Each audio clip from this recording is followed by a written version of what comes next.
19व्या दिवशी सुद्धा त्या जोशामध्ये त्या जोमाने पूर्ण आपली ताकद पणाला लावून या रखरखत्या उन्हामध्ये बसलेले आहात। कालपासून विधानसभेच्या हिवाळी आपल्या विधानसभेच्या बजेट अधिवेशनाला सुरुवात झालेली आहे, परंतु काही कारणामुळे ते अधिवेशन सुरू झालं, परंतु बजेटची मांडणी करता आली नाही। परंतु काल काही विषयावर चर्चा झाली आणि त्या विषयावर चर्चा होताना काल संपूर्ण विषय आशा वर्कर व गट प्रवर्तक यांच्या प्रश्नाने गाजलेला आहे। हे महत्वाचे आहे। कालच आम्ही बोलताना इथे बोललेलो आहोत की सुरुवातीपासून आतापर्यंत इथे कित्येक विरोधी पक्षाचे नेते आलेले आहेत। सत्ताधारी पक्षाचे कोणी नेते किंवा कोणी अधिकारी इथे आलेले नाहीत आणि त्यामुळे त्यांनी आम्हाला समर्थन दिलेलं आहे, समर्थनाची घोषणा केलेली आहे, परंतु त्यांनी एक दिवस तरी या उन्हामध्ये आमच्या सोबत त्यांच्या कार्यकर्त्याबरोबर बसावं असं काल म्हटलं। परंतु काल महत्वाचा दिवस होता आणि जे आम्हाला समर्थन देऊन गेलेले आहेत, काल त्यांनी अजित पवार जे महाराष्ट्राचे मुख्यमंत्री आहेत यांना सडो की पळो करून सोडलेला आहे। त्याचे व्हिडिओ तुम्ही पाहिलेले असतील। त्यामध्ये विजय वडेट्टीवार जे आहेत, जे काँग्रेसचे आमदार आहेत, विरोधी पक्ष नेते आहेत आणि त्यांनी जे काही आशा वर्करचे प्रश्न मांडलेले आहेत विधानसभेमध्ये, त्या प्रश्नाला उत्तर देण्याकरता अजित पवारांजवळ जागा नव्हती।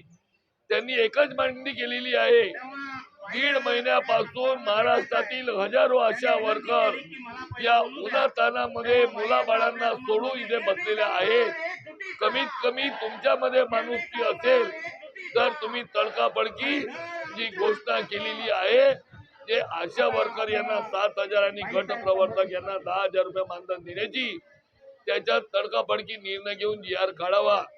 त्यावर अजित पवार जेव्हा बोलायला उठले, अजित पवार म्हणाले की या माझ्या भगिनी इथे बसलेल्या आहेत, मला पण दुःख आहे, मला पण त्यांची काळजी आहे, परंतु आमच्याकडे तेवढा पैसा नाही आहे। आम्ही त्यांना हे सांगू इच्छितो, पवार साहेब तुम्ही तुमच्या सर्व आमदारांना मंत्र्यांना सांगा की एक महिन्याच्या तुम्ही पगार किंवा मानधन घेऊ नका, आम्हाला आशा आणि गटप्रवर्तक भगिनींना वाटायचं आहे असं तुम्ही सांगा। आणि तुम्ही असा अगर आदेश काढला तर त्याला कोणीही इन्कार करणार नाही। तुम्ही या गोष्टीचा विचार करायला पाहिजे की या जागी बसलेल्या आशा भगिनी जी आहेत त्यांची आशा व स्वयंसेविकामधून जी नेमणूक होतो त्यामध्ये विधवा, घटस्फोटित किंवा ज्या आर्थिक दृष्ट्या दुर्बल आहेत त्यांचीच नेमणूक होतो। त्यांना 24 तास त्यांच्या भागामध्ये असणाऱ्या नागरिकांच्या सेवेकरता उपलब्ध राहावं लागतं। प्रत्येक प्रकारची आरोग्य सेवा उपलब्ध करून देण्याचं काम ही आमची आशा भगिनी करत आलेली आहे। आणि कोरोनाच्या काळामध्ये प्रत्येक सरकारी कर्मचारी जो 50,000, 60,000, लाख, 1.5 लाख, 2 लाख, 2.5 लाख, 3 लाख घेणारा आपल्या घरामध्ये कोंबडीच्या भेंडव्यासारख्या भेंडव्यामध्ये बसून होता, परंतु आमची आशा भगिनी एवढ्या कमी मोबदल्यामध्ये काम करणारी, आपल्या मुलाबाळांची काळजी न करता, आपल्या पतीची काळजी न करता, आपल्या सासू सासऱ्याची काळजी न करता, आपल्या आई वडिलांची काळजी न करता आणि स्वतःचा जीव धोक्यामध्ये टाकून या देशातील नागरिकांच्या सेवेमध्ये ती लागलेली होती। ते तुम्ही बघितलेलं आहे, हे संपूर्ण जगामध्ये बघितलेलं आहे। आणि WHO जे वर्ल्ड हेल्थ ऑर्गनायझेशन जे आहे त्यांनी त्यांचा सन्मान सुद्धा केलेला आहे, त्यांनी त्यांची तारीफ केलेली आहे। भारताचे जे प्रधानमंत्री आहेत ते भारताचे प्रधानमंत्री बोलतात की मेरी आशा बहनों, परंतु 11 सप्टेंबर 2018 रोजी 500 रुपयावरून 1500 रुपये त्यांनी केले। आजपर्यंत त्यांनी फुटी कवडी फेकून मारलेली नाही। तर त्या व्यक्तीमध्ये तरी माणुसकी आहे का? त्याला बहीण महिन्याचा बनण्याचा अधिकार तरी आहे का? वारंवार त्याच्याकडे पत्र जातात. त्यांच्याच मंत्रिमंडळाचे, केंद्रीय मंत्रिमंडळाचे मोठे मोठे मंत्री म्हणतात, साहेब आम्ही कितीतरी पत्र आम्ही प्रधानमंत्र्याकडे दिलेले आहेत, परंतु आशा वर्कर आणि अंगणवाडीच्या प्रश्नावर बोलायला ते तयार नाही. तुम्ही आमच्याकडे पत्र देता, आम्ही त्यांच्याकडे देतो, पण त्या विषयावर ते ऐकायला तयार नाही आहेत.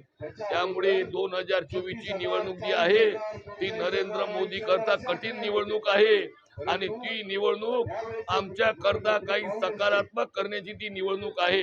त्यामुळे त्यांना या 2024च्या निवडणुकीच्या आधी आम्हाला पूर्ण शक्तीने एकजुटता आम्हाला निर्माण करायची आहे आणि निवडणुकीच्या वेळेस त्यांना त्यांची जागा दाखवायची आहे. तुम्ही शेतकरी बापाच्या पोरी आहात, तुम्ही शेतकरी सासऱ्याच्या सुना आहात. तुम्हाला माहित आहे या बैलाची किंमत का राहते. अरे बैलाची किंमत तरी 1 लाख रुपये राहतं, कुत्र्याची किंमत तरी 50,000 राहतं, मांजरीची किंमत तरी 25,000 राहतं, परंतु तुमची किंमत हे 500 रुपये आणि 1000 रुपये लावतात. तर यांच्या ज्या 500 आणि 1000 रुपये लावलेल्या किमतीला बळी जाऊ नका. एक वेळच्या त्यांच्या जेवणाला तुम्ही बळी जाऊ नका.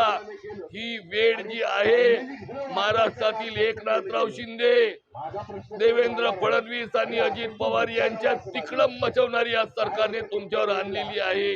आमच्या शेकडो आशा भगिनी या आझाद मैदानामध्ये बसून रुग्णालयापर्यंत पोहोचलेल्या आहेत. याची सुद्धा यांना चिंता नाही आहे, परंतु त्याची चिंता करणारी ही जी कृती समिती आहे ती शेवटपर्यंत तुमच्या पाठीशी राहील.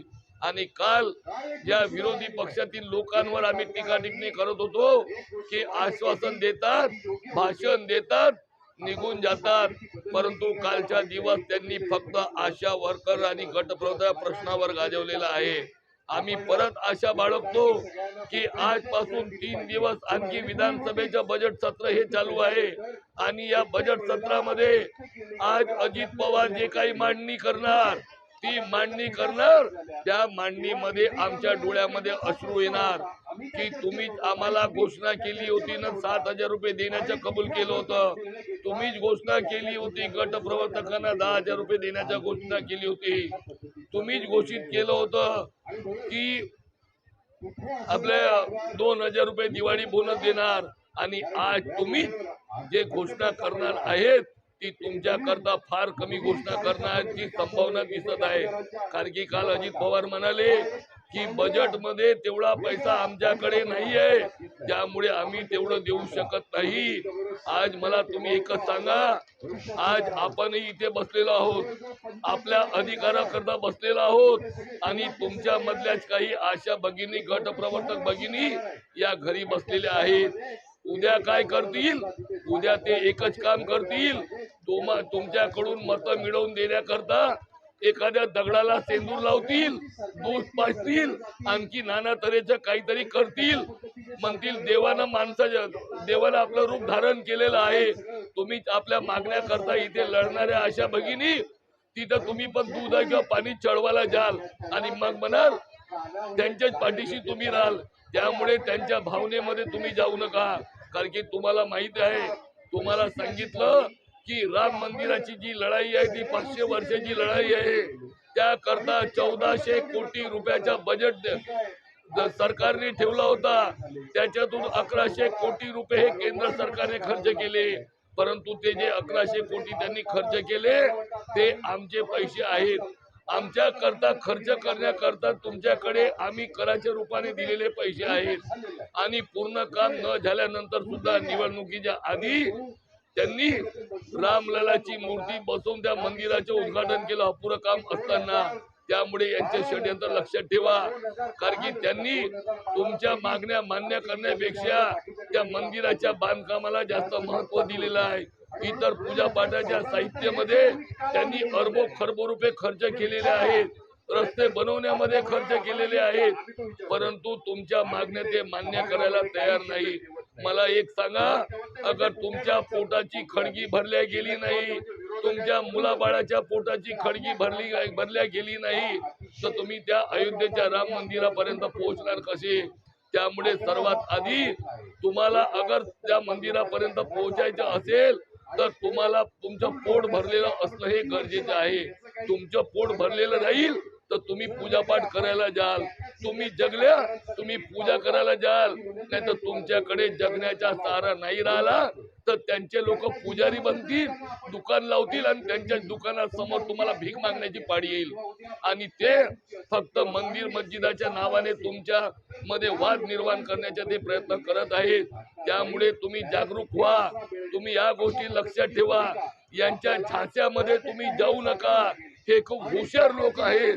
तुम्हाला जे लढायचं आहे तर तुमच्या अधिकाराला करता लढायचं आहे. तुमच्या मुलाबाळांच्या जीवनाचा जो प्रश्न आहे, तुमच्या मुलाबाळांना जगवण्याचा प्रश्न आहे, तुमच्या मुलाबाळांना शिक्षण देण्याचा प्रश्न आहे, तुमच्या मुलाबाळांना रोजगार उपलब्ध करून देण्याचा प्रश्न आहे, तुमच्या मुलाबाळांना योग्य औषधोपचार मिळावा त्याचा प्रश्न आहे. तुम्ही रिटायरमेंट झाल्यानंतर तुम्हाला रिटायरमेंटचे 5,000 रुपये 5 लाख रुपये मिळावे. रिटायरमेंट झाल्यानंतर दर महिना 10,000 रुपये पेन्शन मिळावा. याकरता तुम्हाला ही लढाई ही गरजेची आहे. आणि त्यामुळे मी सर्व अशा भगिनी यांना सांगू इच्छितो, आजची रात्र ही वैऱ्याची आहे. हा अजित पवार तुमचा नाही आहे, हा देवेंद्र फडणवीस तुमचा नाही आहे, हा एकनाथराव शिंदे तुमचा नाही आहे. त्यामुळे हे बजेट मध्ये घोषणा करणार नाही. त्यामुळे आज आपल्या आंदोलनाची जिथे तुम्ही बसले आहात तिथेच संख्या वाढवणे गरजेचे आहे, तिथेच तीव्रता दाखवणं गरजेचे आहे. आणि जे तुम्हाला समर्थन देण्याकरता विरोधी पक्षाचे काही लोक आलेत त्यांच्यावर विश्वास ठेवणे गरजेचे आहे. कारण की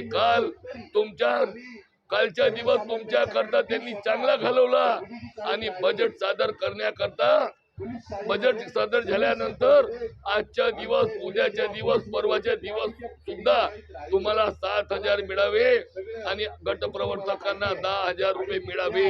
याकरता ते पुरेपूर विरोधी पक्षाचे लोक प्रयत्न करतील आणि आम्ही प्रयत्नात आहोत. तुम्ही या गोष्टीचा विचार करू नये की इथे आशांची संख्या किती आहे आणि गट प्रवर्तकाची संख्या किती आहे. ठीक आहे, गट प्रवर्तकाची संख्या निम्मा असेल हे आम्हाला माहित आहे. फार कमी संख्येने गटप्रवर्तक आहेत, परंतु ज्या आहेत त्या संघर्षामध्ये समोर आहेत हे पण आपल्याला मान्य करावं लागेल. गटप्रवर्तक आणि आशा या दोघ्या भगिनी आहेत. दोघींनी एकमेकीच्या खांद्याला खांदा लढून एक मतदानाच्या अधिकाराकरता संघर्ष करणे गरजेचे आहे. परंतु त्या संख्येने गटप्रवर्तक असायला हवे नाहीयेत. तरी त्यांच्याकरताही आम्हाला लढायचे आहे, आम्हाला आमच्याकरता लढायचे आहे. या गोष्टी सर्वांनी लक्षात ठेवणे फार गरजेचे आहे. त्यामुळे तुम्हाला मी परत सांगू इच्छितो, जेव्हापर्यंत सकारात्मक पाऊल सरकार उचलणार नाही, तुम्ही दिलेल्या त्यांनी दिलेल्या आश्वासनाच्या GR ही सरकार काढणार नाही, तेव्हापर्यंत आझाद मैदान सोडणार नाही.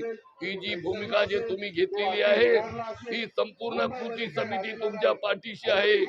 जेव्हापर्यंत तुम्ही लढायला तयार आहात तेव्हापर्यंत आम्ही सुद्धा या आझाद मैदानामध्ये तुमच्या पाठीशी राहू आणि लढत राहू. एवढं बोलून मी आपलं संभाषण संपवतो. आशा गटप्रवर्तक एकजुटीचा विजय असो. आशा गटप्रवर्तक एकजुटीचा विजय असो. आशा गटप्रवर्तक कृती समिती जिंदाबाद. आशा गटप्रवर्तक कृती समिती जिंदाबाद. लेके रहेंगे अपना हक, लेके रहेंगे अपना हक, भूलो मत, भूलो मत. लेके रहेंगे अपना हक. एकच नारा, एकच नारा. धन्यवाद.